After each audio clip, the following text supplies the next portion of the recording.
Going up one of the hills leading to Clapham, there was a magic shop. So Oh, I right. used to look in the window there, Yeah. and I loved the idea of this magic. So not being able to afford to go into the magic shop, I went to the library and got magic books, and excuse me, I learned to magic act, from the books, Oh, right. which I did. It is one of my many memories that came back. And of course, I worked up a little magic act. This was the age of about 10 or 11. But I did this act. My father, being in the musical business, Yes. he knew everybody. And there was a variety theatre. There used to be, where there are cinemas everywhere. There were- In those days, there were yes. variety theatres as well. Yes. And the leader of the orchestra, they all had their own orchestras. Leading the orchestra, who was this local one, came to see my father. I did my magic act for him, and he Uh-huh. was so impressed he gave me his silver-mounted baton, conducting baton, Oh, right. to use as a magic wand. Oh, that was And your I day. used that for many years, and I'm pleased to say my son, one of my many sons, who's in Blackpool, Nicholas, he now does a magic act and Does a he really? fire-eating act based on what I used to do, Right. and I presented it to him, so that magic baton It's gone on is and on. gone and is still in use. I've never seen a modern bike with a worn tyre, for instance. No. In those days we used to wear them completely flat, and my bike developed an actual hole in the outer cover. Oh, dear. And see, so the inner You had tube, the inner tube the inner poking tube out. would come out through and explode and burst. So I mended the inner tube, and I couldn't afford another outer cover, Right. so I used insulating tape and wound it round the whole wheels, round the tyre, and as I rode along, it was going pop, pop, pop, pop, pop all the way. But you see, with our poverty as it was, I mean, my father was living by giving music lessons. He was a professor of music, Right. and I mean, if he lost a pupil, it was a major catastrophe. Yes. My mother would start a novena for a new.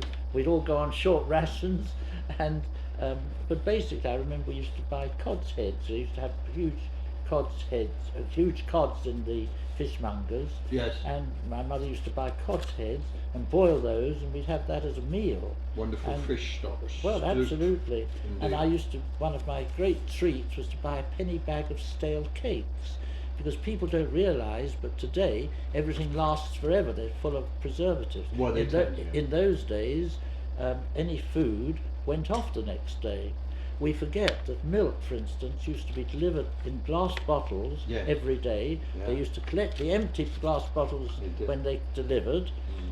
The milk was individually from the cows virtually, Yeah. because the milk always had a layer of cream at the top, which you used to pour off to use on your fruit and what Yes, have you you. did. Because the milk always had a layer of cream at the top, which you used to pour off to use on your fruit and what Yes, have you you. did. Marvellous, and if you didn't use it that day, it was sour the next day. But they You used can to go, make you stuff, can, didn't they? you Wow. can go and buy milk today, Mm. and it is still as good as it was in a week's time. No refrigeration at all in those days, and no preservatives. But in those days there was very little pre-packaged food, so if you went to get a pound of butter, you didn't get it wrapped up in a nice little package.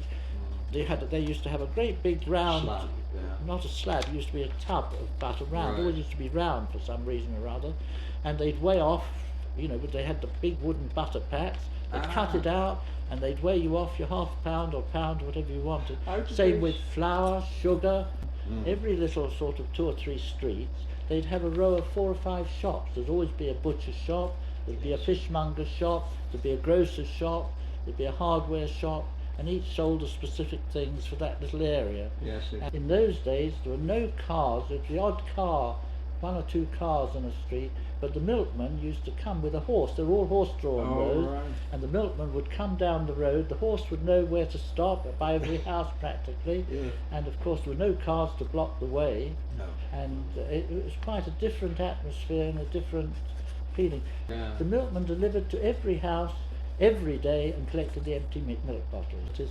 Well, in those days everything was done by radio, and I recall a radio was a very prized possession, and normally the head of the house was a man who monopolised it, and the batteries, they were powered. Now we just plug into the mains. Yes, indeed. You've got to remember, before the war there weren't any of these wall sockets.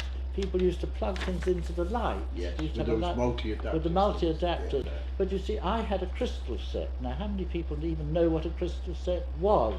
But you see, the crystal in those days, we used to have a long aerial. I had an aerial which went the whole length of our back garden. Wow. And that came through into my room where I had this little crystal set. Yeah. I had a wire going down into the earth. Yes. I didn't discover that you could just put it round any pipe. I put it to go Earth. down to earth. Right. And I used to move the little wire against the crystal. That's the way you tuned it. Yeah. And if you were lucky, you got a good position and you heard the station. But there was no battery or power of any sort. No. People don't realise that. But What stations could you get? well, you only get the BBC. That was So really the only you- station you could get. When they started originally, Had a chance they to- they used to do 1 hour a day, and they used to read out because they were experimenting, obviously, and they used to read out the train timetable. Love it. And then people objected to that, and the daily paper was a big event. And Yes. that used to be a penny, and that was an extravagance. We couldn't afford a daily paper. In the libraries were packed always, morning, noon and night, and I used to go. You were allowed, I can't remember, 2 books or 4 books, and that was your maximum. But in every library there were these slanting boards which had all the daily papers on. That's right. So everybody, to read the daily paper, they used to go to the library and walk along, turn the sheets and read the paper on the board. You know, we've forgotten all about that. From that, then I went to Mark Cross, you know, to the seminary, as a junior seminary to become. Well, I was evacuated, of course, which was another chapter. I used to do the farm work, and some memories. Yes, we talked about the milking. That's right. I mean, I've got memories which people have gone now, you know, ploughing with 2 horses, 1 furrow. In those days, if you had a 50-acre farm, you would live off it very happily. A man with a 250-acre farm, which was the one which I went on to when I was evacuated. Right. And I didn't go on it, but I used to go there to do the work. Right. He was a wealthy man. Yes. But of course they were hit by the war, Yes. because unfortunately all the young men were called up. They weren't deferred at the beginning of the war. They were called up, Right. and so there was nobody to work them, except the owners, the farmers themselves. I didn't even know there was such a thing as a machine to milk a cow. The people of nowadays, they jib at carrying a 1/2 weight sack. In those days, things were done in 200 weight sacks, and I can remember staggering up the length of the cow shed, carrying, this is a boy of 13, carrying a 200 weight bag of feed, you know, the cake, on my back, staggering up to 200 weight. Today they'd expect 3 men to pick up 200 weight. You would. But before the war, there wasn't the electricity supply. A lot of houses didn't even have electricity. They were still on gas.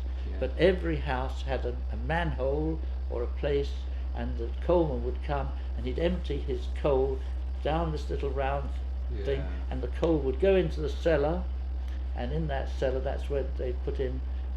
People who could afford it would buy as much would last them through the winter. Yes. So it'd be half full. People who couldn't afford it would have Weekly 100 delivery. have 100 weight delivery or 200 weight a week delivered down that manhole. People see it today. The cellars have all been cleaned out and they're full of shelves, and some of them are used for living accommodation.